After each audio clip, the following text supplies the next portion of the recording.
All right, so we're now going to talk about articulations. Another word for articulations are joints. And so a joint or an articulation is just where any two bones meet. So I have a question for you. What are some joints that you can think of? Try and think of as many as you can. If you were to ask a average person, of different joints, they would really be talking all about one specific type. They would probably be talking about the joints that are freely movable, like our knee joint, our shoulder joint, our elbow joint, our finger joints. These are called diarthrotic joints. But there are joints in our body that don't move at all. These are called synarthrotic, and it's like the Spanish word sin, which means without. Excuse me. These are very common in the axial skeleton. For example, the skull sutures that join different bones of the skull. And then we have a group in the middle that are called amphiarthrosis. So these are a little bit of both, like an amphibian. An amphibian can live in water or on land. Amphiarthrotic joints can possibly move a little bit, maybe depending on a specific time of life or a specific type of movement. And again, these are common in the axial skeleton. So these classifications that I gave you are called functional classifications because they're based on the amount of movement that a joint can do, how it functions. But the majority of what we're going to talk about is structural classification, which is based on the structure of the articulation, what it is actually made out of. And there are three categories here: fibrous, cartilaginous, and synovial. And hopefully just by the name of it, it tells you already what it's going to be made out of. First, we have fibrous joints. These are called that because they're made with a lot of fibers. And so you would expect it to be dense connective tissue, and that is definitely what we see. We see dense, irregular connective tissue here. These are connected by dense, irregular connective tissue. They do not have a cavity, which means they don't have a space inside. That means the bones are really, really close together.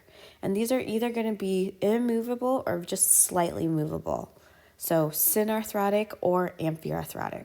And we have three major types: sutures, syndesmoses, and gomphoses. Sutures are what we just spoke about. They are only in the bones of the skull. For example, our sagittal suture, our squamous suture, lambdoidal suture. I'm just giving you a couple to give examples. And they do allow for bone growth so that your skull can expand. And the thing is that this continues on, but around the age of 30, 35, this fibrous connective tissue actually ossifies, the skull is no longer growing, and they close. Don't worry about knowing this word. Second, we have syndesmoses, and these are bones that are connected by ligaments. And the amount of movement depends on the length of the ligament. This here is not dense irregular connective tissue, but dense regular because it's on the ligaments here.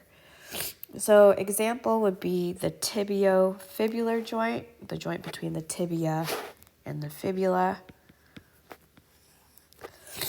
And this is immovable, so it's called synarthrotic. And another example would be the interosseous membranes between the radius and the ulna at the interosseous border. And because we can supinate and pronate our arms, these are freely movable diarthrotic joints. The last one here is called gomphoses. Gomphoses are just your tooth in your alveolar processes, your maxillary sockets, maxillary or mandibular socket. The second group is cartilaginous joints. Hopefully, just by the name, you can tell that there is cartilage between those joints. And again, there's no joint cavity, and maybe you think that that's weird, but you'll see that our third category has a joint cavity. So there's two major types here, and they have to do with the two types of cartilage we learned. We learned about hyaline cartilage, we learned about fibrocartilage. So one is made out of hyaline cartilage, and one is made out of fibrocartilage. Synchondroses, remember like chondrocyte, these are made out of hyaline cartilage. These are much more common because hyaline cartilage is more common in our body. So these would be at the epiphyseal plates. I know that it seems like it isn't a joint, but it really is a break between bone and bone here with cartilage in the middle. So it is considered a joint. And so another way to say this is that individuals under the age of 18 have more joints than adults. Another example would be the joint between the first rib and the manubrium, or any of the ribs. These have hyaline cartilage, so these are called synchondrotic joints as well. These are typically synarthrotic.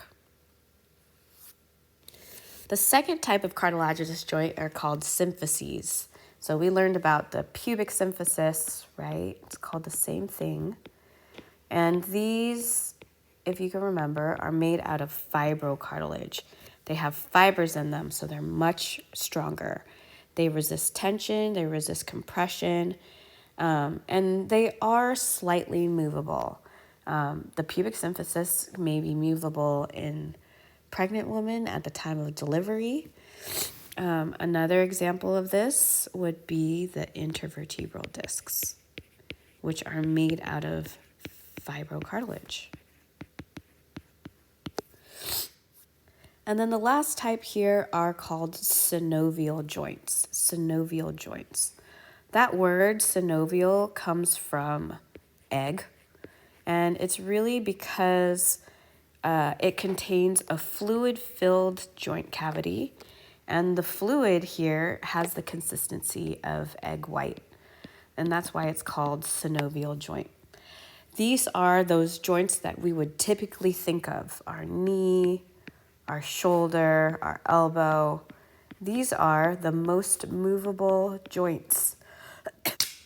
So these are all diarthrotic. This is what a typical synovial joint cavity looks like. As you can see on the outside, there is an articular capsule that we call it, with a ligament on the outside. And then we have a fibrous layer of connective tissue on the inside. But then deep inside, into the internal capsule here, we have a synovial membrane. This synovial membrane lines the inner capsule, and it's actually what produces that egg white consistency synovial fluid. Notice that it's pretty continuous with the articular cartilage here, which remember is hyaline cartilage. But because it does have a joint cavity, this is not considered a synchondrotic joint. This is considered a synovial joint, which allows for free movement, so diarthroses. Synovial fluid is viscous. Like I said, it's the consistency of egg white, and it is a filtrate of blood. It contains glycoproteins secreted by fibroblasts, for example, like glucosamine was one example. It has a rich blood supply and supplied with sensory nerves, maybe proprioceptors that can detect stretch, maybe nociceptors that can detect pain. I always give the example of, you've tried to do the splits before, and you know that if you go any further, you're going to hurt yourself. Those are examples of those proprioceptors and nociceptors in your joints.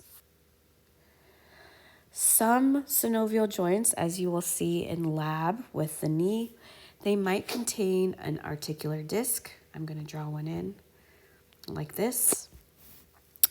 In the knee, it's called the meniscus. And, this is just for further reduction of friction. If a joint is compressed, the fluid squeezes out of the joint as these cartilages touch.